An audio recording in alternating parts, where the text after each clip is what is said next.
Good evening friends and welcome to AKG BTI. AKG BTI में मेरे सारे साथियों का स्वागत है। मेरे साथियों, क्लास के थोड़ी सी टॉपिक देखिए, ये ऐसा है, ये ऑपरेशंस के टॉपिक है।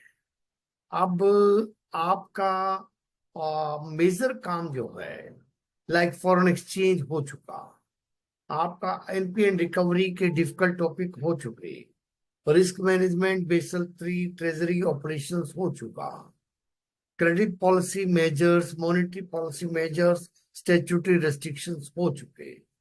अब धीरे धीरे करके थोड़ा सा बैंकिंग ऑपरेशंस के टॉपिक चलेंगे। हो सकता है कई साथियों को भाई आते हों, थोड़ा सा उनको ऐसा लगे, लेकिन सबका ध्यान रखना है। तो थोड़ा सा इसी लाइन में हम कुछ टॉपिक और करेंगे। मेरे साथियों मेरे साथ रहेंगे। आइए बात करेंगे टीडीएस के बारे में, टैक्स डिडक्टेड रिसोर्स के बारे में बात करेंगे। सवाल तो एक एक करके ही बटोरना है। और अब ये फोकस देखिए कई बैंकों में हो रहा है, जिसको हम केस स्टडी कह देते हैं। मैं कभी चर्चा करूंगा आपके साथ, आज ये मैं टॉपिक कर दूं ताकि थोड़ा सा मन बता दूं भाई केस स्टडी क्या चीज है, बता दूंगा, टेंशन नहीं रखें। आइएगा दोस्त।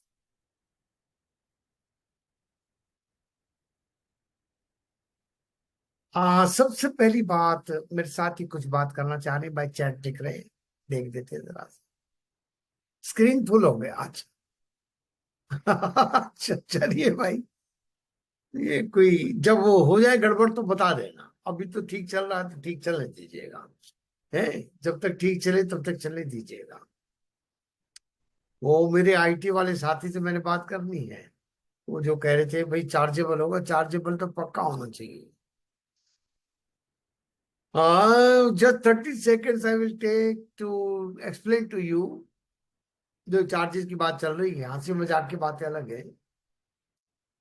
When I was student of Manchester Business School, I wanted to visit a branch of the NatWest Bank in Manchester.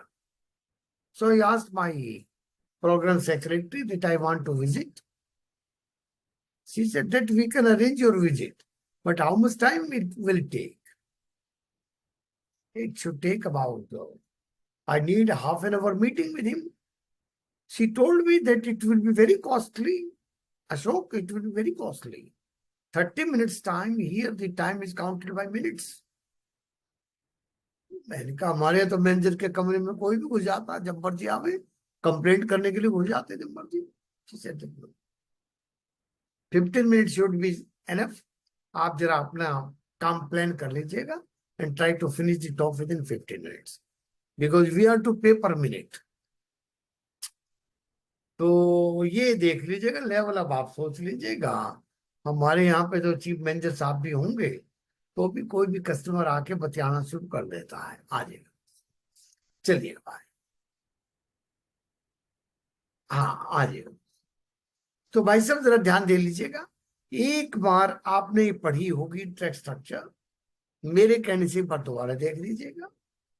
नए टैक्स रेजिम में अप टू 3 लाख नील है, 3 लाख टू 7 लाख पे 5% है, 7 लाख टू 10 लाख पे 10% है, 10 लाख टू 12 लाख पे 15% है, और 10 लाख टू 15 लाख पे 20% है, और मोर देन 15 लाख पे 30% है। लेकिन चैप्टर 6 की कोई डिडक्शन नहीं मिलेगी, सिवाय स्टैंडर्ड डिडक्शन के। चैप्टर 6 की कोई डिडक्शन नहीं मिलेगी। नई टैक्स रिजीम में चैप्टर 6 की डिडक्शन नहीं मिलनी है। इनकम टैक्स के एक्ट के चैप्टर 6 की डिडक्शन नहीं मिल रही है, स्टैंडर्ड डिडक्शन मिलेगी। आप आ जाएगा। एक थोड़ी सी बात और ध्यान कर लीजिएगा, थोड़ी बात और ध्यान दीजिएगा, ध्यान दीजिएगा। Section 87A of the Income Tax Act, a resident individual whose total income does not exceed rupees 7 lakh in a financial year is entitled to tax rebate up to 25,000 rupees. Provision गलत drafted है मेरे साथियों। ये 20,000 word होना चाहिए था, लेकिन 25,000 छप गया सो छप गया। बजट में जो लिख दिया गया लिख दिया गया। ये फिगर गलत है, कैलकुलेशन करेंगे तो 20,000 आना चाहिए था, लेकिन उन्होंने 25,000 छापा है। आप इतना ही रखेंगे। A resident individual whose total income does not exceed 7 lakh in a financial year is entitled to tax rebate up to 25,000। Meaning ये है कि जिनकी इनकम सालाना 7 लाख तक है उनको कोई टैक्स नहीं देना है, उनको कोई टैक्स नहीं देना है। आइए दोस्तों, टैक्स रेट मैंने आपको ऑलरेडी बता दिए।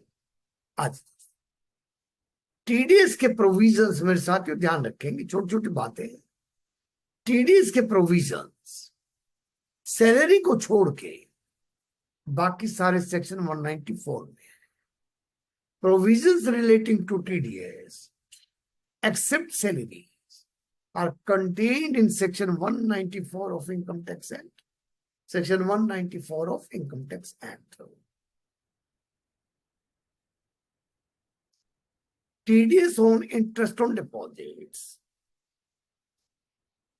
TDS on interest on deposits मेरे साथियों स्टैंडर्ड सी बात है, आपको पता है इसके बारे में, बहुत ज्यादा नहीं करना। सेक्शन 194A याद रख लेना, अगर सेक्शन पूछा जाए तो गलती हो जाती है, बाकी तो आपको पता है। Tax is deducted if interest on FD and RD in a financial year. Tax payable on FD and RD. What is payable, not paid? What is payable, not paid in a financial year is more than rupees 40,000 in normal cases and more than rupees 50,000 in case of senior citizens. More than rupees 50,000 in case of senior citizens. Rate of TDS मेरे साथियों 10% है।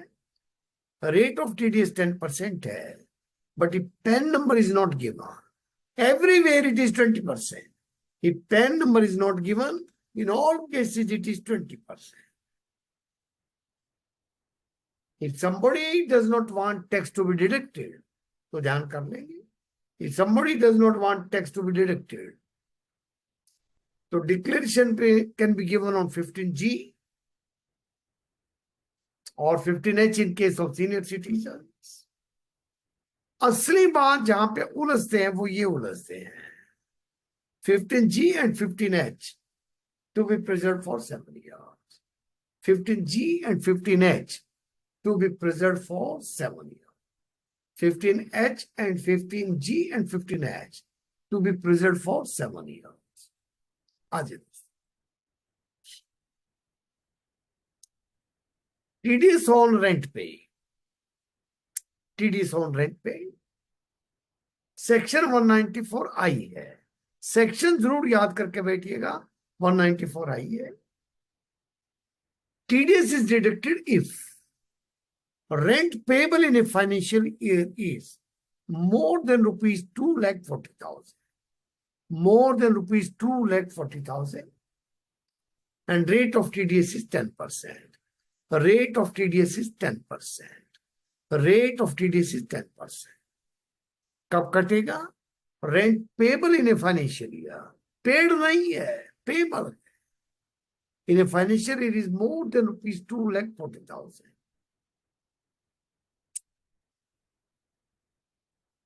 TDS on payment to professionals, ये थोड़े आसान topic होते हैं दोस्तों, kit में भी सारी बात एक्सप्लेन की गई है। कोई आपके सवाल होंगे मैं सबके जवाब दूंगा मेरे साथियों, लेकिन थोड़ा सा रिवीजन क्विक क्लिक कर सकते हैं हम लोग। सेक्शन है मेरे साथियों 194J है, सेक्शन 194J है। लॉयर्स को, ऑडिटर्स को पेमेंट करते हैं, टीडीएस कब कटेगा? फीस पेड, पेबल नहीं है, fees paid in a financial year is more than rupees 30,000, more than rupees 30,000. Fees paid in a financial year is more than rupees 30,000. Fees paid in a financial year is more than 30,000. rate of TDS is 10%. Rate of TDS is 10%. Rate of TDS is 10%. Technical services में 2% है, technical services में 2%। और ये बड़ा एक interesting सवाल है मेरे साथियों, TDS on cash withdrawal from the bank. मेरा ख्याल है 3-4 साल पहले, 5 साल पहले इंट्रोड्यूस हुआ, 194N 194N।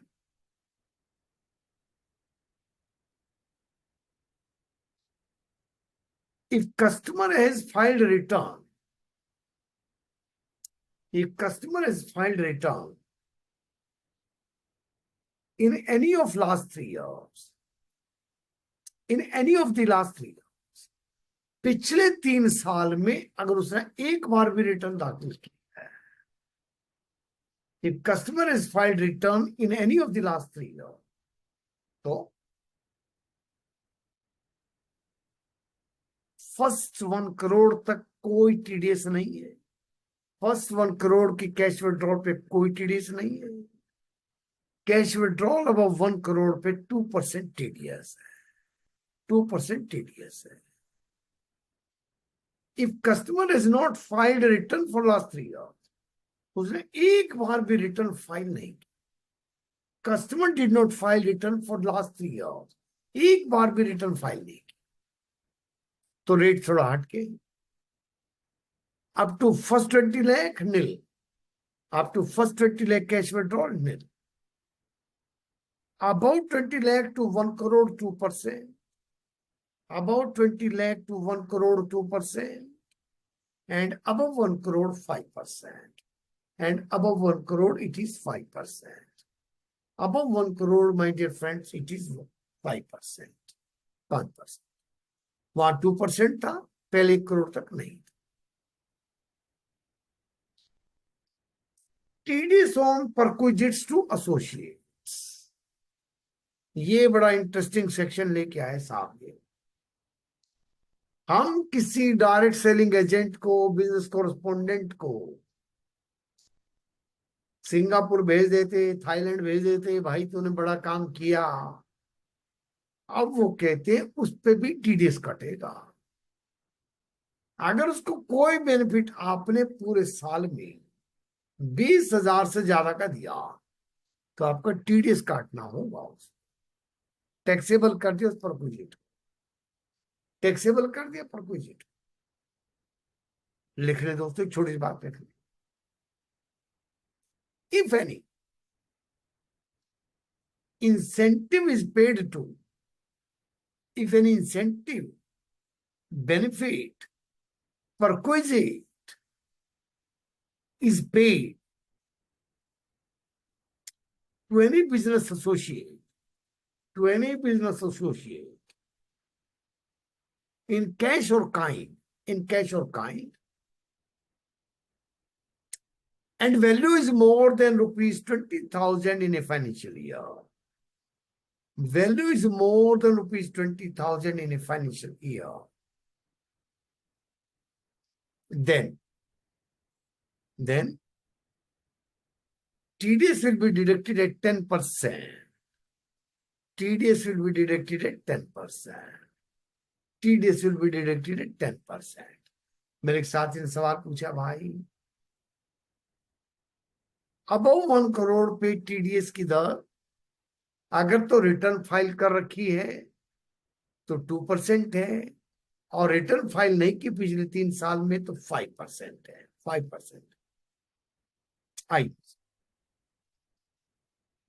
एक और देख ले भाई, TDS on payment to contractors, section 194C है मेरे साथ। TDS on payment to contractors, if single bill is more than 30,000, single bill is more than 30,000, or aggregate bills in a financial year, 5,000 का, 10,000 का, 8,000 का बिल है, aggregates bill in financial year more than rupees 1 lakh, more than rupees 1 lakh, और rate of TDS मेरे साथियों, अगर contractor individual या HUF है तो 1% है, अगर कॉन्ट्रैक्ट इंडिविजुअल या एचयूएफ है तो 1% है, और अदर्स के केस में 2% है, और अदर्स के केस में 2% है। टीडीएस मेरे साथियों आपको जमा करवाना है bye 7th of the next month. TDS to be deposited by 7th of the next. थोड़ा सी चेंजेस आए हैं, मैं बताऊंगा। TDS to be deposited by 7th of the next month. मार्च का TDS by 30th of April. March TDS to be deposited by 30th of April. If there is a delay, if there is a delay, if there is a delay, interest is payable at 1.5% per month. अगर इसमें देरी हुई तो interest is payable eight 1.5% per month.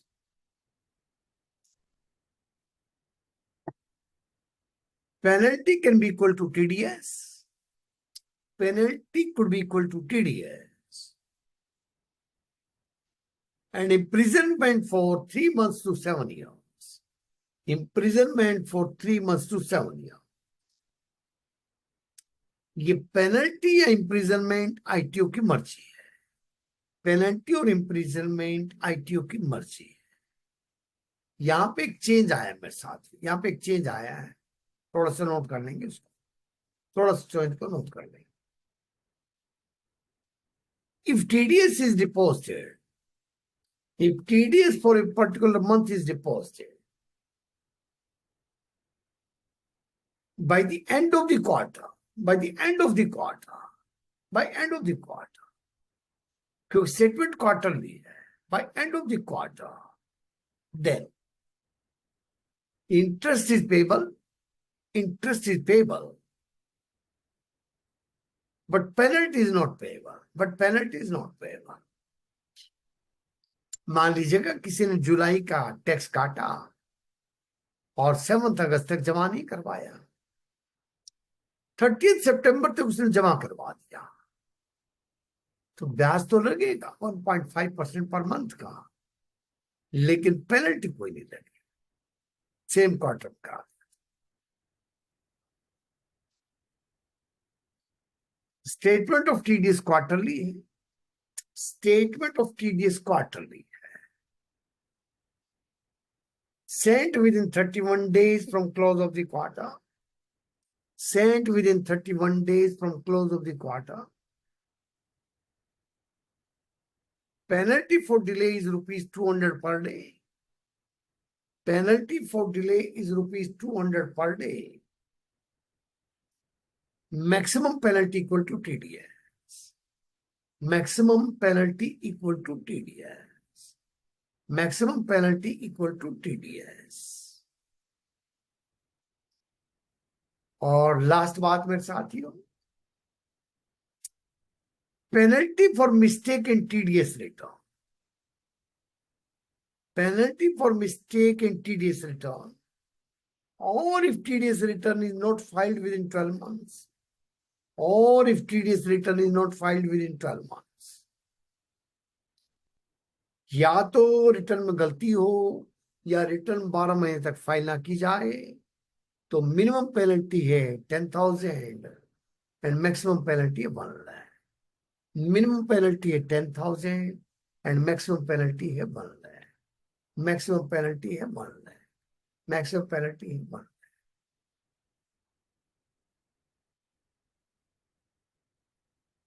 किसी साथी का भाई कोई टीडीएस पर सवाल हो मेरे से पूछे, कोई सवाल किस साथी के मन, और नहीं तो भाई आगे बढ़ेंगे.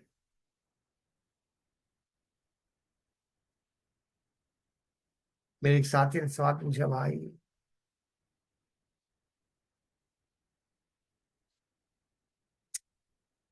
गवर्नमेंट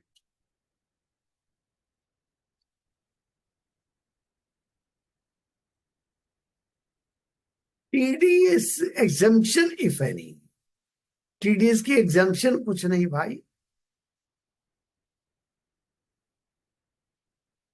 टीडीएस की एग्जाम्पशन जो है मैंने बता तो दी आपको, 7 लाख रुपए तक अगर आपकी सालाना इनकम है तो देन यू नीड नॉट पे एनी टैक्स, तो आपको एग्जाम्पशन दे दी है।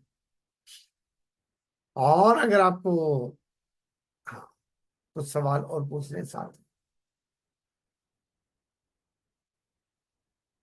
इंटर बैंक डिपॉजिट में क्या पूछना है भाई, टीडीएस कहाँ गया बीच में, please these deductions and important sections of the ITR ना, कोई जरूरत नहीं डिडक्शन पढ़ने की, कोई इंपॉर्टेंट सेक्शन जानने की जरूरत नहीं है बिल्कुल। आज तक एक भी सवाल नहीं आया कभी, ना डिडक्शंस पे आया ना इस पे आया। हाँ जी,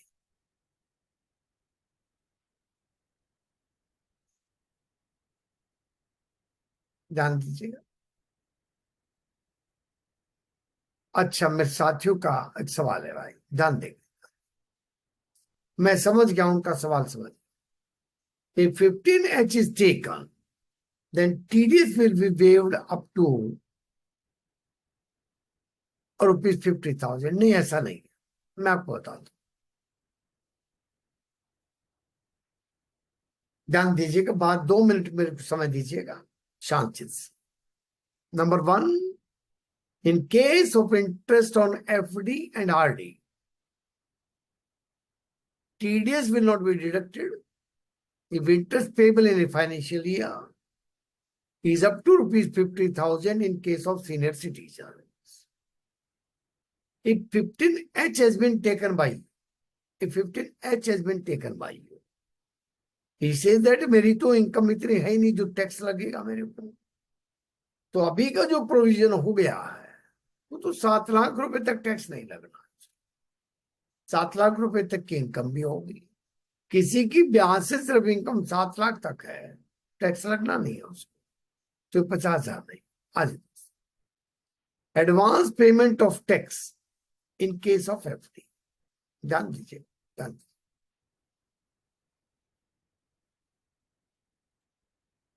एडवांस पेमेंट के नियम में साथ ही इस प्रकार से, एफडी की बात नहीं है, एडवांस पेमेंट का नियम ये है जून तक देना 15%, और जनरल टॉक ना करें भाई, अब इससे फायदा नहीं होगा, हम इस एग्जाम के लिए बैठे, टैक्स के क्वेश्चंस के क्लैरिफिकेशन के लिए नहीं बैठे, मैं एडवांस टैक्स का तो क्लैरिफिकेशन दे रहा हूं।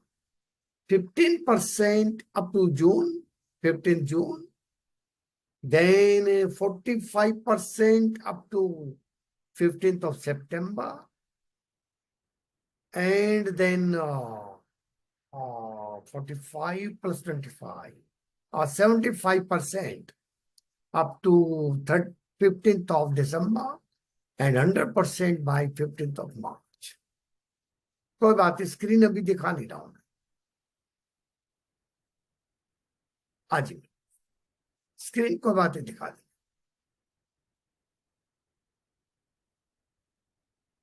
आज छोटा सा चैप्टर लगता है, use of Hindi in public sector banks, सवाल लगातार आ रहा है और हर लेवल पे आया है। पिछली बार तो एक बैंक में 3 से 4 या 4 से 5 में एक सवाल आया था, मैं भी आपको बता दूंगा, ध्यान दीजिए भाई, सब 5-7 बातें क्विकली कर लेंगे, ज्यादा समय लगाना नहीं। Hindi was declared as official language on 14 September 1949. 14 September is celebrated as Hindi Day. 14 September is celebrated as Hindi Day. Official Language Act passed in 1963. Official Language Policy passed in 1976. Official Language Policy passed in 1976. असली सवाल ये है, all circulars, भाई अब screen visible है कि नहीं है मेरे साथ, अब जरा बता देंगे स्क्रीन इज विजिबल और नो, या साइज और कम करूं मैं, वेदर स्क्रीन इज विजिबल और नॉट, यहां तक का स्क्रीन विजिबल है कि नहीं है? हाँ तो ठीक है भाई, तो इसका थोड़ा सा कर सकते हैं ना, साइड का तो मैंने दबा दिया, आ जाएगा दोस्तों। ध्यान दीजिएगा, all circulars, resolutions, orders will be issued bilingually in Hindi and English. Will be issued bilingually in Hindi and English. And it is duty of the signing official to ensure this. जो अधिकारी दस्तखत कर रहा है उसकी duty. आज मैंने एक बड़ी इंटरेस्टिंग बात देखी है मेरे साथियों, Bank of India B region में है इनका हेड ऑफिस, वहां प्रमोशन का सर्कुलर हिंदी में जारी हुआ, और पीएनबी ए रीजन में है। मेरे पास जो वर्षन आया वो इंग्लिश का आया है, उन्होंने हिंदी में भी जारी किया होगा, स्वाभाविक सी बात है, आजकल हिंदी में साथ साथ जारी होता है। आज आइए, all letters received in Hindi should be replied in Hindi. 100% of the letters received in Hindi should be replied in Hindi. And it is duty of the signing official to ensure this. It is duty of the issued bilingual. Okay, thank you. It is duty of the signing official to ensure this. भाई साहब, आजकल मैं सरकार की किसी site पे जाता हूं ना, वहां हिंदी वर्षन ही आता है। अगर मैं इंग्लिश में पढ़ना चाहता हूं तो मुझे लैंग्वेज बदलनी पड़ती है। मेरी इनकम टैक्स की असेसमेंट का ऑर्डर आया तो उसमें पहले हिंदी है, हिंदी में ऑर्डर कई पेजेज है, उसमें 8-10 पेजेज हिंदी के ही चलते हैं। मैं ढूंढ रहा हूँ, मैंने कहा यार ये बातें समझ में नहीं आ रही, कुछ क्या लिखा हुआ है, फिर पता लगता है कि बाद में इंग्लिश का भी दे रखा है। तो ठीक है, अच्छी बात है, धीरे धीरे हमको और ज्यादा समझ आ जाएगी। जबकि मेरी हिंदी पे बड़ी अच्छी कमांड है, मैं आपको बता दूं, लिटरेरी हिंदी पे मेरी बहुत अच्छी कमांड है, अच्छे लोगों ने लिटरेचर पढ़ा। जरा ट्रांसलेटेड हिंदी समझने में दिक्कत होती। आज ऑफिशियल लैंग्वेज इंप्लीमेंटेशन कमेटी की मीटिंग क्वार्टरली है, और टाउन ऑफिशियल लैंग्वेज कमेटी की मीटिंग हाफ ईयरली है। भाई साहब, 100% सवाल वो लिखे गए जो कभी एग्जाम में आए, मैंने एक भी सवाल अपनी तरफ से नहीं बनाया है। OLIC की meeting quarterly, town official language committee की मीटिंग हाफ ईयरली। आज एक दो बातें और देख ले बस। रीजन्स का क्लासिफिकेशन तो मेरे साथियों आपको पता है, classification of regions. Region A में है हिंदी स्पीकिंग स्टेट्स, हिमाचल से स्टार्ट करेंगे, Himachal, Haryana, Rajasthan, MP, Bihar, UP, Uttarakhand, Jharkhand, Chhattisgarh. Himachal, Haryana, Rajasthan, MP, Bihar, UP, Uttarakhand, Jharkhand, Chhattisgarh, 9 states, 9 states A region में, and UT of Delhi and Andaman Nicobar islands, and UT of Delhi and Andaman Nicobar islands, UT of Delhi and Andaman Nicobar islands. और रीजन बी में Maharashtra, Gujarat and Punjab, जहां हिंदी भी चलती है और उनकी अपनी रीजनल लैंग्वेज भी चलती है, Maharashtra, Gujarat and Punjab, and union territory of Chandigarh and Diu Andaman, union territory of Chandigarh and Diu Andaman. और रीजन सी में all remaining states and union territories, all remaining states and union territories. एक छोटा सा काम और देखें इनमें साथ में, टारगेट फॉर ओरिजिनल कॉरेस्पॉन्डेंस इन हिंदी। भाई ये अभी भी सवाल आया पिछले साल, टारगेट फॉर ओरिजिनल कॉरेस्पॉन्डेंस इन हिंदी, और एक बैंक में तो हर स्केल पे सवाल डाल दिया, एक एक करके डाल दिया उसने, 1 to 2, 2 to 3, 3 to 4, 4 to 5, चारों पर डाला सब, बस टारगेट बदल दी। Target for original correspondence in Hindi, ध्यान देंगे, ध्यान देंगे। Target for original correspondence in Hindi, region A से ए में 100%, ए से बी में 100%, ए से सी में 65%। 100 165 याद रख लेंगे। बी में 10% कम कर देंगे। बी से ए में 90%, बी से बी में 90% और बी से सी में 55%। और फिर सी से ए बी सी सब में 55%, सब में 55%।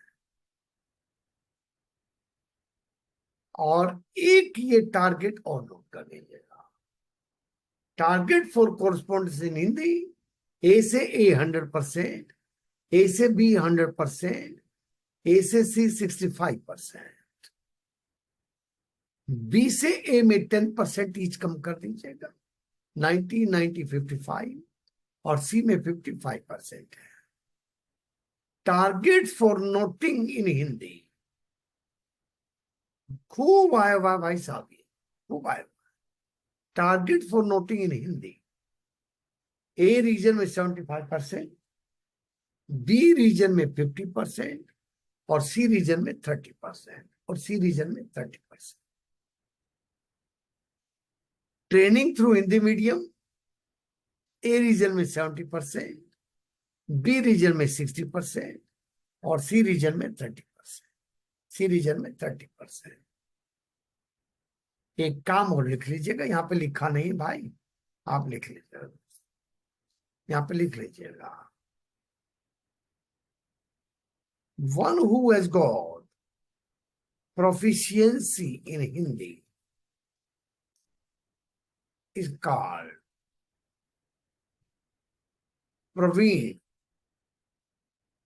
प्रवीण, जिसको हिंदी का काम बहुत अच्छे तरीके से आता हो उसको कहते हैं प्रवीण। ठीक है बात। मेरे एक साथी ने सवाल पूछा, भाई देख देते,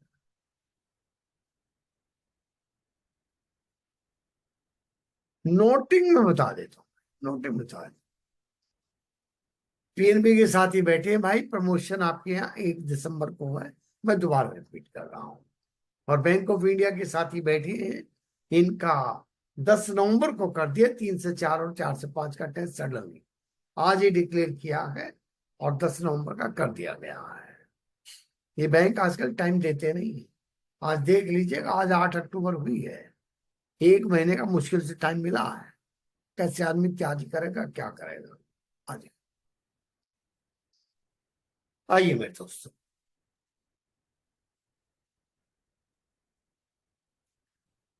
ये 2 बातें करनी थी, मैं थोड़े से काम और करूँ। आइए मेरे साथ,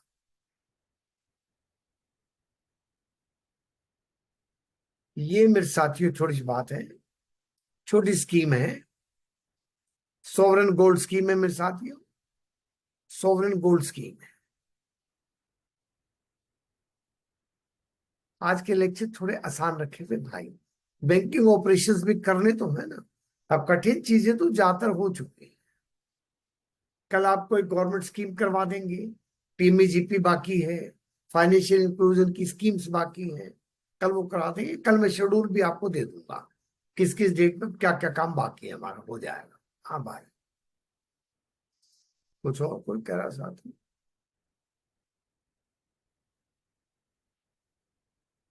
नोटिंग में बता देता हूँ भाई, नोटिंग में बता देता। एग्जाम में सर्कुलर, जो मेरा अंदाजा है, मेरा अंदाजा है, जिस दिन आपके बैंक का सर्कुलर जारी होता है वहां तक के देखे जाने चाहिए, क्योंकि 99% मेरा अंदाज ऐसा है आपके बैंक ने सर्कुलर भेज दिए आज, आज या और 10 दिन पहले भेज दिए मोस्ट लाइकली।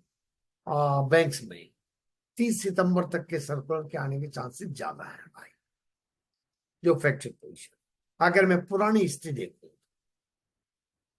नोटिंग का मतलब होता है भाई साहब, मैं पीएनबी के हेड ऑफिस में था, तो हम कोई चीज बनाते, उसके ऊपर हमारे बड़े साहब जो थे वो कुछ कमेंट लिखते अब हमारे नोट के ऊपर, उसको नोटिंग कहते हैं भाई। मैंने कोई एक नोट बनाया, उसके ऊपर मेरा बड़ा साहब कुछ हाथ से कुछ लिख रहा है, कमेंट कर रहा है, उसको नोटिंग कहते हैं। हाँ जी। और फिर हमारी भी नोटिंग जाएगी, उसकी नोटिंग में हमारी भी नोटिंग जाएगी, फिर उसको भी नोटिंग कहेंगे। यानी एक बेसिक नोट पे जो हाथ से लिखने का कार्यक्रम चलता है, that is called as noting. भाई कुछ साथी कह रहे हैं भाई क्या?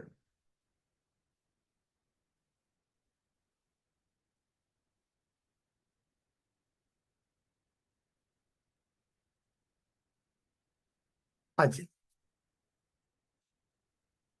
कर लेंगे बात। मेरे सारे साथी किसी भी बैंक के बैठे, सिवाय IDBI bank. IDBI bank debt prescribe करता अपने सर्कुलर में कि हमारे सर्कुलर इतने से लेके इतनी तारीख से लेके इतनी तारीख तक के सर्कुलर आएंगे, और किसी बैंक में कोई तारीख मेंशन नहीं है। ये 5 साल पुराना सर्कुलर भी पूछ सकते हैं, ये 5 साल पुराना सर्कुलर भी पूछ सकते हैं बैंकों वाले। सिर्फ आईडीबीआई में डेट लिखी जाती है कि 1 साल के सर्कुलर, और उसमें भी डेट मेंशन होती है, इतनी तारीख से इतनी तारीख तक के सर्कुलर्स। मैं तो सारे बैंकों का काम करता हूं, तो मेरे को इस बात का पता है भाई। आ जाएगा। चलिए, मेरे साथी ने पूछा है, पारंगत कौन है? ध्यान देंगे, ध्यान देंगे। हाँ, हिंदी में नोटिंग का मतलब टिप्पणी है भाई, बिल्कुल ठीक। जहां तक मुझे याद आता है, पारंगत शब्द ठीक नहीं है। हिंदी में क्लासिफिकेशन के लिए पारंगत शब्द नहीं है, प्रवीण शब्द है। हाँ चलो भाई, चलिए आगे चलिए। मेरा कोई हिंदी का साथी बैठा क्या भाई? वहां पे होता था, एक होता था कार्य साधक ज्ञान, और एक होता था प्रोफिशिएंट। तो मुझे तो जहां तक याद आता है, प्रोफिशिएंट प्रवीण होता था। कोई हिंदी का अधिकारी कोई बैठा हो क्लास में, तो हमारी थोड़ी मदद कर सकता है भाई, और नहीं तो कोई बात नहीं।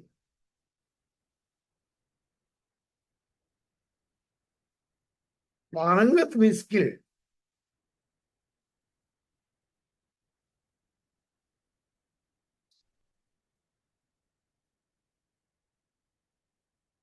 मेरे साथियों, मुझे आपकी बात ठीक होगी, मुझे चेक करना पड़ेगा कि पारंगत शब्द मिनिस्ट्री के सर्कुलर में जारी हुआ कि नहीं हुआ है। ये मुझे चेक करना पड़ेगा। मुझे आज का समय दे देंगे, मैं आपको चेक करके बता दूंगा। मैं कमिट नहीं कर सकता जब तक मैं नहीं पढ़ूंगा। मुझे मिनिस्ट्री का सर्कुलर पढ़ना पड़ेगा, होम मिनिस्ट्री का सर्कुलर आता है इसके ऊपर। पारंगत नहीं है जहां तक मुझे ध्यान है। मैंने मिनिस्ट्री ऑफ होम का सर्कुलर पढ़ा हुआ, उसमें पारंगत शब्द नहीं है। आ जाओ। सोवरेन गोल्ड बॉन्ड्स, भाई आपके एग्जाम के बारे में चर्चा बाद में करेंगे दोस्तों। आज की क्लास में से बार बार हो फ्रेंडली, मुझे भी टाइम दीजिए ना, सर्कुलर पढ़ने का, कुछ विचार करने का, जो बैंक। सॉवरेन गोल्ड बॉन्ड्स के बारे में बात करें। एक सवाल ऑलमोस्ट 100% आ रहा है। Issued by RBI on behalf of government of India. Issued by RBI on behalf of government of India.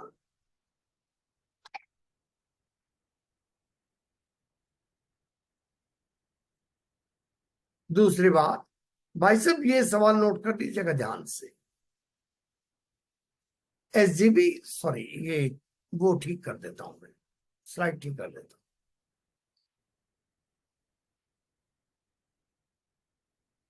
हाँ, प्रबोध जो है, प्रबोध शब्द होगा, कार्य साधक वाले को प्रबोध कहते हो। आप चिंता ना करें, मैं तीनों शब्द ले आऊंगा, दोनों तीनों कल के क्लास में। आप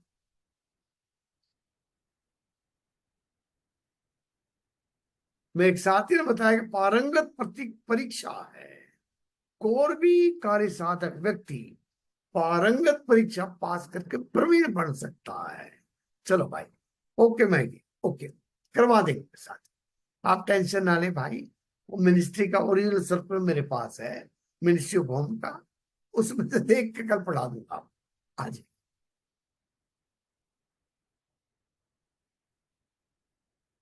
and I will seek apology from all of you. मेरे साथियों, मैं जब तक अपनी आंखों से चीज नहीं देखता ना, मैं क्लास में नहीं पढ़ा। मैं कम पढ़ा दूंगा, मेरे को सूट करता है। और मेरा स्टूडेंट जब भी कोई पॉइंट आउट करता है, मैं उसका सम्मान करते हुए इसको कभी ये नहीं कहता कि आप गलत कह रहे हो ना। मैं ये कहता हूं कि भाई आप तो ठीक कह रहे होंगे, जरा मुझे भी चेक करने का मौका दे दीजिएगा, तो फिर हम नेक्स्ट क्लास में सही जवाब दे देंगे। तो बुराई क्या है भाई। और ये सारी उम्र ऐसे निकली है, 76 से पढ़ा रहा हूं, 76 से ऑलमोस्ट 48 ईयर्स हो गए। 48 ईयर्स हो गए मेरे साथियों पढ़ाते। एक फार्मूला रखा, गलत नहीं पढ़ाना। अपने से गलती हुई, किसी ने पॉइंट आउट की, उसको चेक बैक किया, अगले दिन जवाब 100% देंगे उसका है। चलो, ये सवाल भाई साहब खूब आया। Sovereign gold bonds are classified as government securities under government securities act. ये एक्ट का नाम पूछ लिया, अंडर गवर्नमेंट सिक्योरिटीज एक्ट। दूसरा ये सवाल भी आया मेरे साथ, किसके थ्रू सेल हो रहे हैं, ध्यान दीजिएगा। सेल्स चैनल अजीब अजीब सवाल देता है, असली सवाल तो देता नहीं। Sold through scheduled commercial banks except RRB, small finance bank, payment banks. Stock holding corporation of India के थ्रू भी बेचते हैं, क्लियरिंग कॉर्पोरेशन ऑफ इंडिया के थ्रू भी बेचते हैं, पोस्ट ऑफिस के थ्रू भी बेचते हैं, और national stock exchange and Bombay stock exchange के थ्रू भी बेचे जाते हैं। कुछ मेरे साथियों ने कमेंट किया भाई,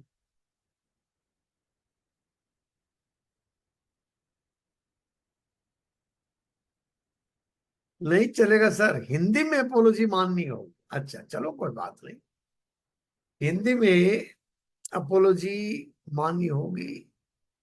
एक प्रवीण और दूसरा कार्य साधक, अच्छा ठीक।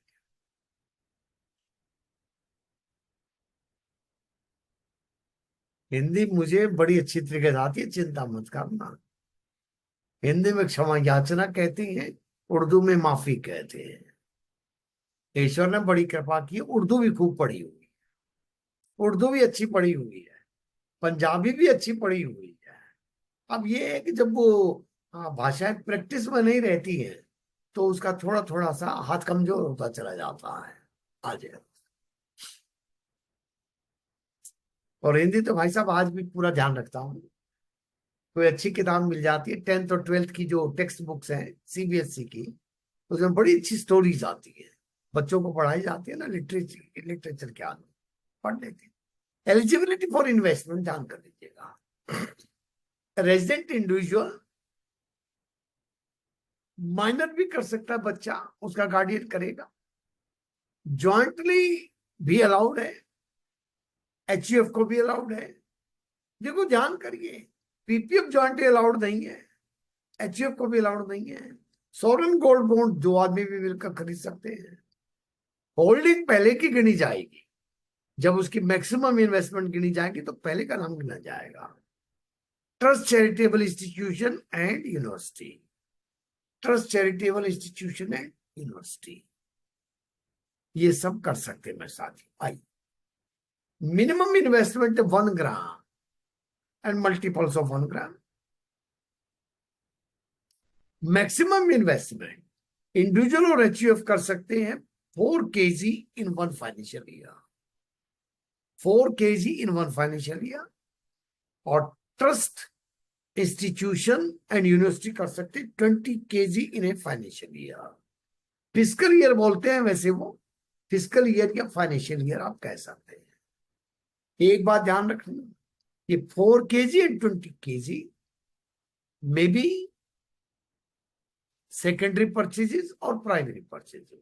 आप चाहे बाजार में खरीदें चाहे उधर से खरीदें। आपको ध्यान होगा 2024-25 में सरकार ने कोई गोल्ड बॉन्ड नहीं निकाला है, और 99% मुझे लगता है सरकार कोई गोल्ड बॉन्ड 2024-25 में नहीं निकाले। जो निकालने थे निकाल लिए, आ जाएगा। In case of joint holding, limit applies to the first person. Limit applies to the first person. Annual sharing includes a CB subscribed under different tranches and purchased from the secondary market during the fiscal year. साथ ही साथ दूसरे करवाए।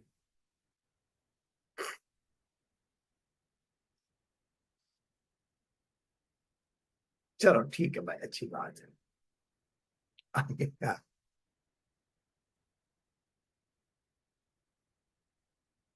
Class को lively बढ़ाते रहते साथी। एक साथी ने लिखा है, महाशय आपकी हिंदी काबिले तारीफ है। तो हिंदी में भी उन्होंने अपनी विद्वत्ता दिखा दी और उर्दू में भी दिखा दी, अच्छी बात है भाई। आइए, आप तो सारे साथी बड़े अच्छे साथी हैं। पढ़ाई के अलावा एक छोटी सी रिक्वेस्ट कर दूं आपसे, आपके ऊपर अपना हक समझता हूं। कोई धर्म और कोई भाषा हो और कोई क्षेत्र हो, प्यार करिए सबसे, सबसे प्यार करिए, बड़ा आनंद रहेगा जिंदगी में। कोई धर्म हो, कोई भाषा हो और कोई क्षेत्र हो, चिंता मत कर, मस्त रहिए, किसी की सुनिए मत, अपने अंदर की सुनिए बस। चलिए, एक लाइन मैंने अनचाहे आपसे कह दी है, बिना आपकी इच्छा के। इंटरेस्ट मेरे साथियों ध्यान दीजिएगा, इस पे ब्याज भी दे रही है सरकार, एप्रिसिएशन तो हो रहा है, सरकार ब्याज भी दे रही है 2.5% per annum, 2.5% per annum, and interest is paid half yearly. Interest is paid half yearly, compounding नहीं है भाई, redemption after 8 years from the issue of the bonds. Premature redemption भी अलाउड है, नॉर्मल रिडेम्पशन 8 साल के बाद है, premature redemption allowed after 5 years, allowed after 5 years। Issue price मेरे साथियों, simple average of the closing price of 99 purity gold, 99 purity, simple average of the closing price of the 99 purity gold published by Indian Bullion and Jewelers Association for last 3 working days of the week preceding the subscription period। Exam में सवाल बिल्कुल आया हुआ, ध्यान रखेंगे। पहली बात, gold 999 की प्योरिटी वाला लिया जाएगा, रेट आईबीजीए का होगा, पिछले 3 वर्किंग डेज का, जिस वीक में इशू आ रहा है उससे पिछले वीक में ही 3 दिन का जो लगातार क्लोजिंग का रेट था उसकी एवरेज लेके रेट आपसे लिया जाएगा। Concession of 50 gram in issue price, 50 रुपये पर ग्राम की कंसेशन मिलेगी if investment is made on online, it application is online and payment also digital, payment through digital. अगर डिजिटल मोड से पेमेंट करेंगे और एप्लीकेशन ऑनलाइन देंगे तो 50 रुपये पर ग्राम के कंसेशन मिलेंगे। जब आएगा तो पहले की बात है सब, कमीशन फॉर मोबिलाइजिंग सब्सक्रिप्शन 1% है, 1.5% आपने एजेंट के साथ शेयर करना है। बड़ा अच्छी कमाई का साधन है भाई, बेच सको तो। अगर ये माल बेच सको तो 1% बहुत होता है। Issues for issued as government of India stock, मैंने पहले भी बताई थी बात।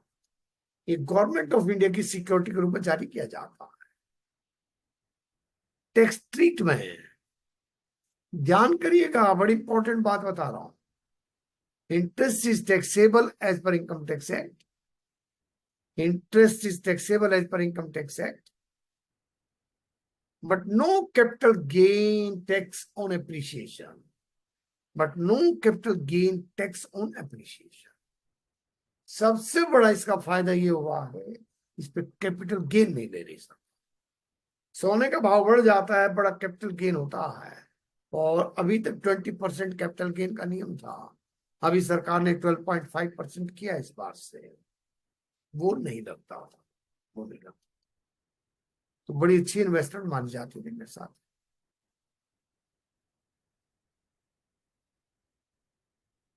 ये लीजिएगा दोस्तों, ये भी लीजिएगा दोस्तों।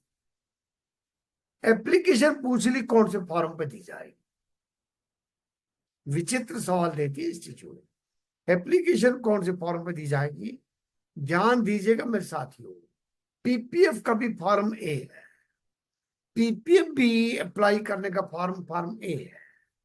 सॉवरेन गोल्ड बॉन्ड का भी फॉर्म ए है, plus bank details, permanent account number चाहिए, और बैंक एक्नॉलेजमेंट देगा फॉर्म बी पे। Acknowledgement will be given on form B. Same बात पीपीएफ में है, application on form A, acknowledgement on form B. Acknowledgement on form B. मेरे साथियों ने सवाल पूछ रखे भाई, देख लेना।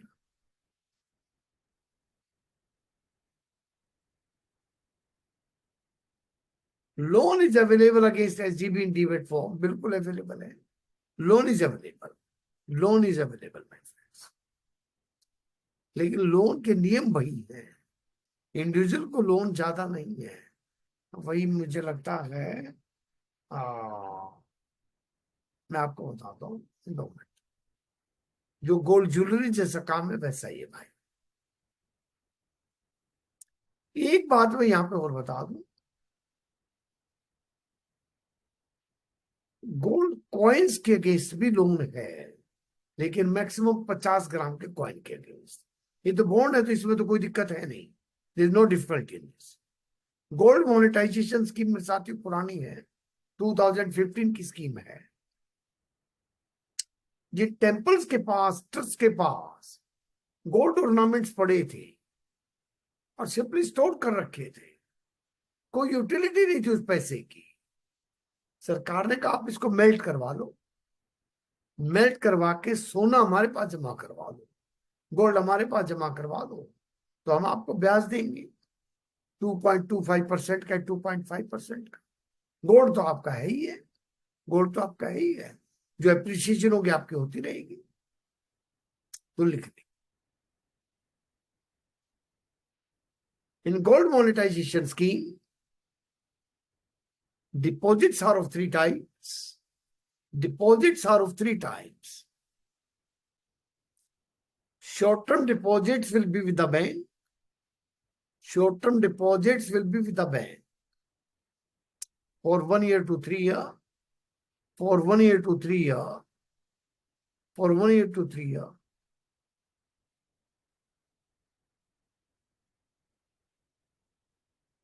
For 1 year to 3 year.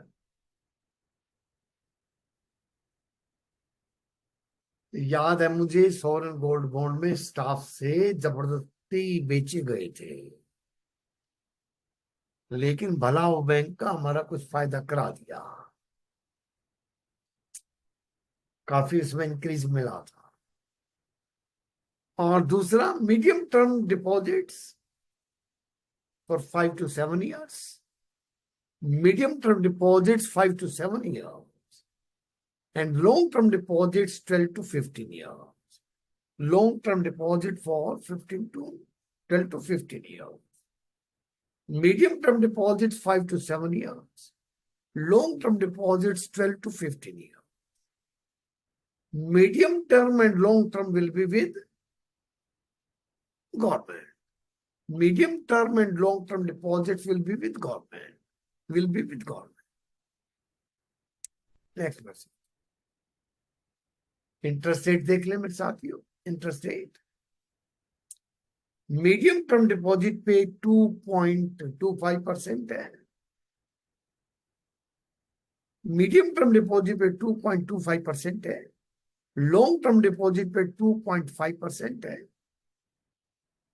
और शॉर्ट टर्म डिपॉजिट तो बैंक की मर्जी है। शॉर्ट टर्म डिपॉजिट मेरे साथियों बैंक की डिस्क्रिप्शन है, bank description.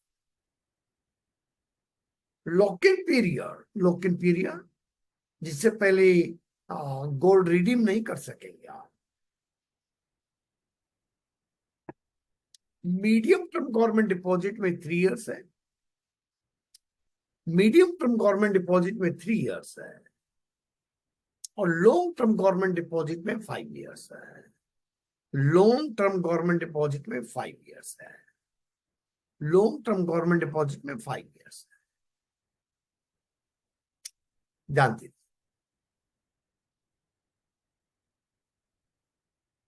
on maturity, a redemption can be in gold or in Indian rupees. ये जरा सा थोड़ा नोट कर लेंगे साथियों। 2022 की इंस्ट्रक्शंस हैं। Redemption of principal at maturity, either in Indian rupees or in gold or in gold. But premature redemption, जो 3 साल 5 साल में, premature redemption only in Indian rupees, gold में नहीं होगी, only in Indian rupees.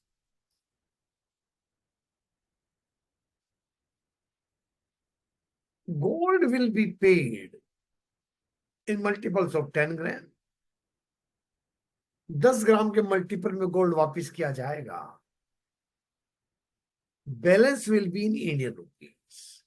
Balance will be in Indian rupees. और last बात, if redemption in gold, अगर आप अपना गोल्ड ही वापस चाहते, if redemption in gold, administrative charge will be 0.5%। Administrative charge will be 0.5%, बहुत ज्यादा हो जाएगा। इसकी हैंडलिंग बड़ी डिफिकल्ट है मेरे साथ। हैंडलिंग बड़ी डिफिकल्ट है कि सरकार से गोल्ड आएगा बैंक के पास, बैंक गोल्ड देगा, और वो मुश्किल का काम है। इसलिए एडमिनिस्ट्रेटिव चार्जेस 0.5% रखे। पहले 0.2% हुआ करते थे, बाद में 0.5% कर दिया। आई मेरे साथ इन सवाल पूछा भाई। Lock in period in short term deposit prescribe नहीं किया गया है, क्योंकि 3 साल तक का है और बैंक की मर्जी है, बैंक जैसे चाहे वैसे कर सकता है। छोटी सी कंसेप्ट मेरे साथ, ये 2 लाइन की कंसेप्ट है, फाइनेंशियल क्लोजर। सवाल आ जाएगा तो इसी में उलझा देगा, और बता दूंगा कैसे उलझाता है। Financial inclusion means providing banking services to providing banking services to providing banking services to poor persons, unemployed person नहीं, poor persons at affordable cost, at reasonable cost, ना at affordable cost, at nominal cost, ना at affordable cost। यही सोच जा लेता, आदमी को याद ही नहीं देता, यार रीजनेबल लिखूं, मिनिमम लिखूं, अफोर्डेबल लिखूं। And steps for financial inclusion देख लीजिएगा।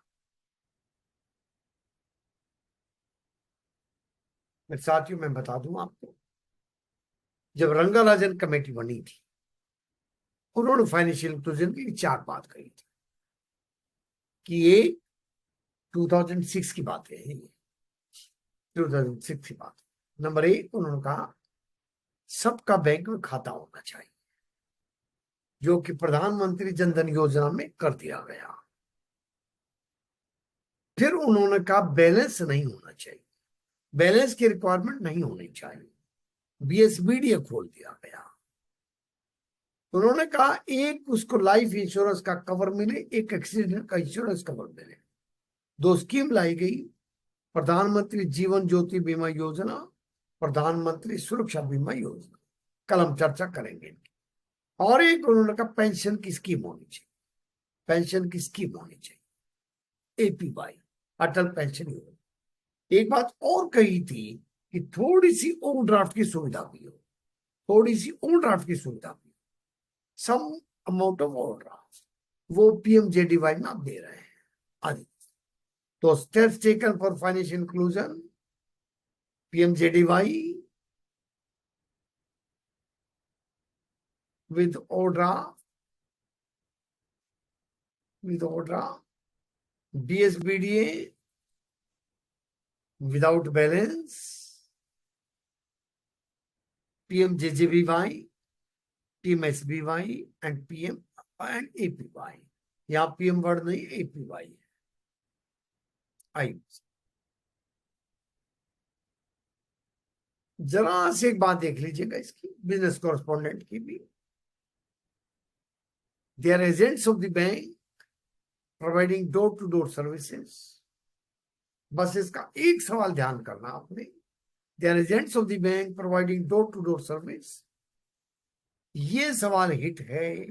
By appointing BC, bank will face reputation risk, operational risk and legal risk। Risk याद रख लेना बस। By appointing BC, bank will face reputation risk, operational risk and legal risk। Bank will face reputation risk, operational risk and legal risk। बाकी चीज छोड़। ये मेरे साथ एक छोटी सी बात है।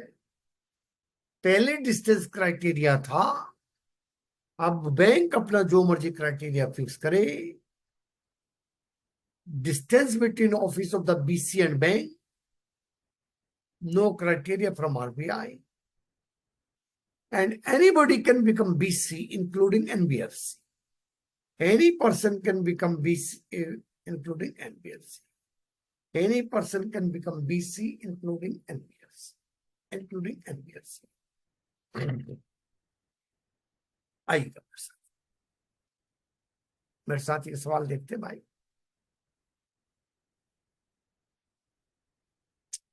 PMJDY is also BSBD account। हाँ ठीक करें आप, बिल्कुल ठीक है। PMJDY is a, लिख लो बल्कि आपके फायदा रहेगा। PMJDY is a combination of small account and BSBD। It's a combination of small account and BSBD।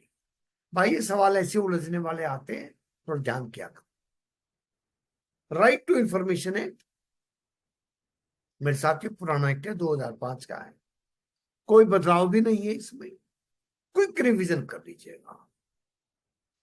Any citizen of, सवाल आ रहा है, अभी भी आ रहा है, any citizen of India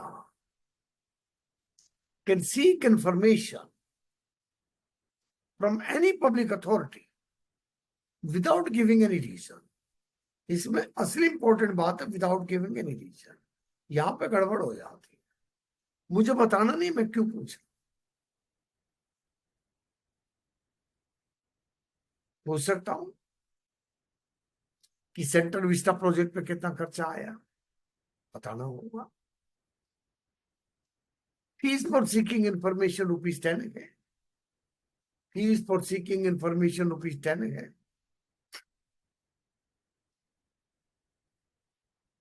objective transparency and preventing corruption है, ऑब्जेक्टिव है transparency and preventing corruption. Time for providing information 30 days है, 30 दिन के भीतर सूचना देनी होगी। Time for providing information 30 days है।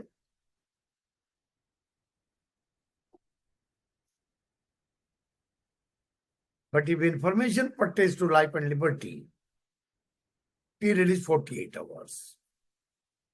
Period is 48 hours. साधारणतः 30 days है, लाइफ एंड लिबर्टी हो तो 48 आवर्स है। और fine for delay ₹250 per day और मैक्सिमम फाइन 25,000। मैक्सिमम फाइन 25,000 रुपये मेरे साथियों। Fine for delay ₹250 per day, maximum fine 25,000 रुपये। रिकॉर्ड प्रिजर्वेशन टाइम 5 से 8 साल। किसी डॉक्यूमेंट का 5 years, किसी का 8 years, ऐसे। और अपील करने का period within bank, period of appeal to appellate authority within bank 30 days है दोस्तों। बैंक के अंदर ही अपील करनी है, सीपीआईओ के खिलाफ अपील करनी है, 30 days है। And period of appeal to CIC 90 days है। Period of appeal to CIC 90 days है। Period of appeal to CIC 90 days है। थोड़ा सा एक सवाल और कर लेंगे साथ, छोटे छोटे 2-3 कंसेप्ट है बस, फिर चैप्टर पूरा हो जाएगा। Debt securitisation. Debt securitisation, you have given loan for very long periods and you need money. Convert these loans into marketable securities. Convert these long-term loans into marketable securities. That is called as debt securitization. लिख लीजिए। Process of converting illiquid financial assets. Process of converting illiquid financial assets into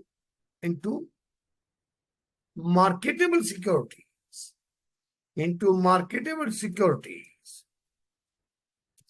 through special purpose vehicle, through special purpose vehicle। Trust होते हैं मेरे साथियों, trust होते हैं। It is done to increase liquidity of the bank. It is done to increase liquidity of the bank. मैंने 2 concept और करनी मेरे साथियों। ये तो खाली रखे, process of converting illiquid financial assets into marketable securities। एक बात हमने कल की थी फैक्टरिंग की, जरा सी बात लिख लेंगे, आज दूसरे तरीके से लिख लेंगे। कल हमने ट्रेड्स के सिलसिले में फैक्टरिंग की बात की थी। फैक्टरिंग में is purchasing of book debts. Factoring में is purchase of book debts, purchase of debtors. Factoring में is purchase of book debts. और फैक्टर मेरे साथियों 3 काम करता है। Factor undertakes following functions. Number 1, provides finance, number 2, maintains sales laser,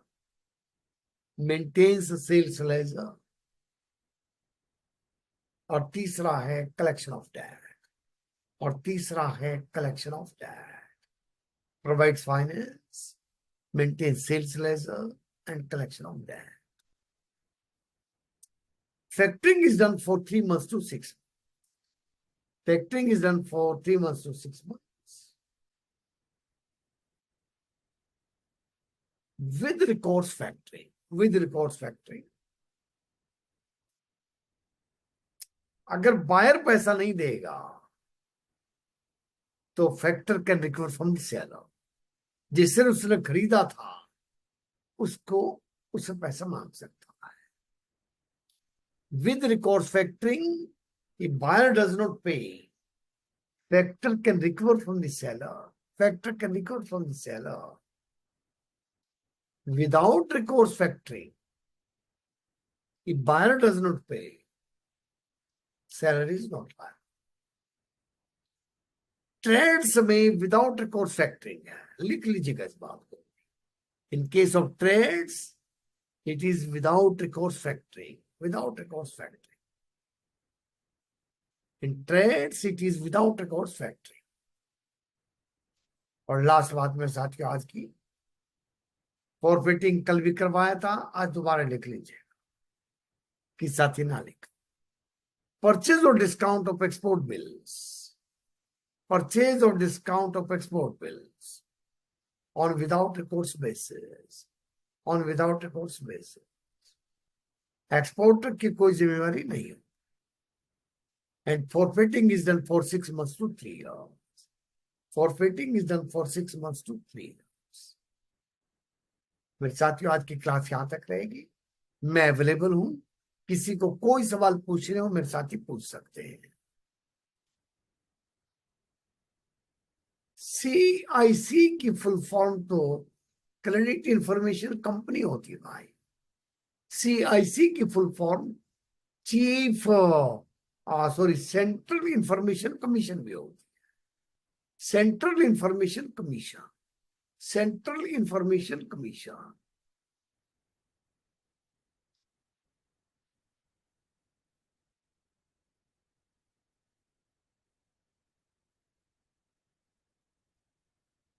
अच्छा, ये भाई कोई 7th की जो लेक्चर है उसकी रिकॉर्डिंग चेक कर देंगे. कोई रिकॉर्डिंग कह रहे कि कोई मिसिंग है. मैं कल स्टाफ से चेक करवा दूंगा भाई. कल चेक करवा दूंगा. ठीक है ना. ठीक.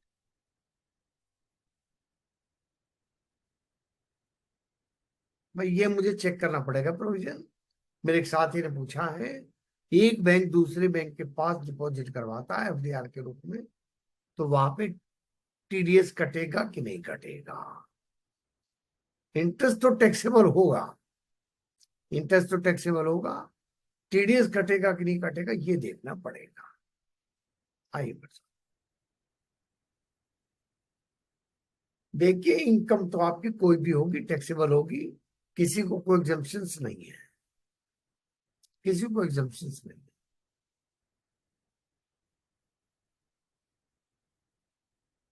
Difference between factoring and forfaiting. एक ही मेजर डिफरेंस है. Factoring can be with recourse without recourse, but forfeiting will always be without recourse. One. Secondly, factoring can be for domestic transactions as well as export transactions. Forfeiting is only for export transactions. Factoring is for 3 months to 6 months. Forfeiting is for 6 months to 3 years. मेरे साथ एक सवाल और देखते भाई.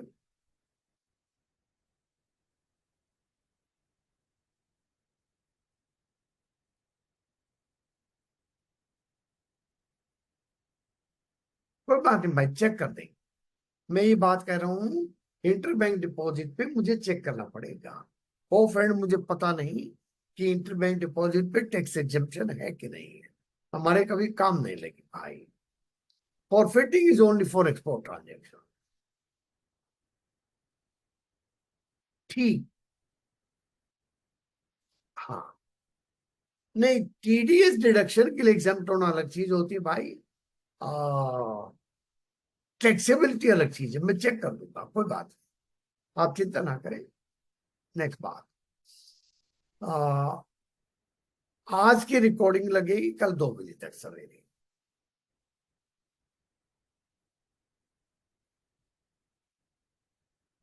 TDS on cash withdrawal में ITR कंस्टिट्यूशनली file होनी चाहिए 3 years में से किसी एक साल. किसी एक साल की भी अगर ITR फाइल हुई है तो भी 1 करोड़ तक कोई TDS नहीं है. 1 करोड़ से ऊपर 2% है. 3 साल में से किसी एक साल की. ठीक है ना.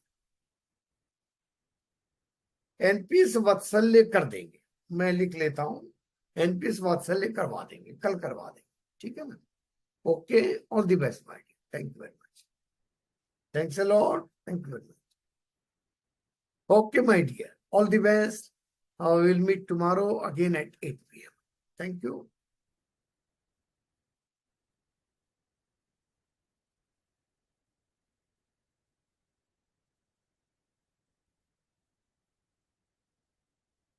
मेरे एक साथी ने जाते जाते बड़ा मेरा मन खुश कर दिया है. Sir, in my opinion, a banker can only become banker if he has thoughts and smiles like you. We are very blessed. Thank you very much. भाई आपका नाम नहीं आता इस साथी का, जरा नाम मुझे इंडिकेट कर दें। आपकी चैट और कोई नहीं पढ़ सकेगा।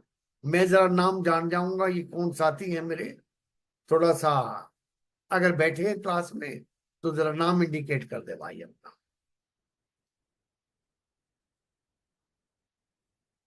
Okay okay, so nice, thank you my dear, thank you very much. Saturday और संडे क्लास में कल दूंगा आपको। मैं सारी क्लास का शेड्यूल कल दे दूंगा आपको, ठीक है। थैंक यू वेरी मच भाई। किस चीज को रिपीट करना भाई? मेरे साथी ने पूछा, प्लीज रिपीट सर। किस चीज को रिपीट करूं भाई? अभी जो कहा, a banker can only become banker if he has thoughts and smile like you.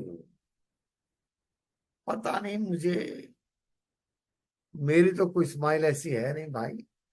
मैं तो डिसिप्लिन वाला आदमी हूं, तो इसलिए कई लोगों को तो मेरा डिसिप्लिन ही याद रहता है। जो आज जीएम बने बैठे हैं तो कभी किसी मीटिंग में मिल जाएंगे तो बोले सर याद करता हूँ। आप सर बड़े सख्त थे, मोबाइल को स्विच ऑफ करवा देते थे। मोबाइल को स्विच ऑफ करवा देते थे सर। और क्लास में कोई लेट आता तो घुसने नहीं देते थे। मैंने कहा यार अब तो तुम जीएम बने हुए हो, अब तो इन बातों को भूल जाओ भाई, ठीक है ना, आ जाओ। मैं रिक्वेस्ट कर देता हूँ, मैंने कहा अब तो तुम जनरल मैनेजर बन गए भाई। तुम कभी स्केल 1 2 में आए थे। अब मैं उस समय क्लास में टाइम का पाबंद आदमी था तो नहीं करने देता था। तो आज तो कोई बात है नहीं। कोई बात, जिंदगी चलती है भाई। So nice my dear, thank you very much. कल मिलेंगे और अच्छे लेक्चर के साथ मिलेंगे। धन्यवाद मेरे साथ। बहुत बढ़िया भाई, बहुत अच्छी बात है। थैंक यू वेरी मच भाई।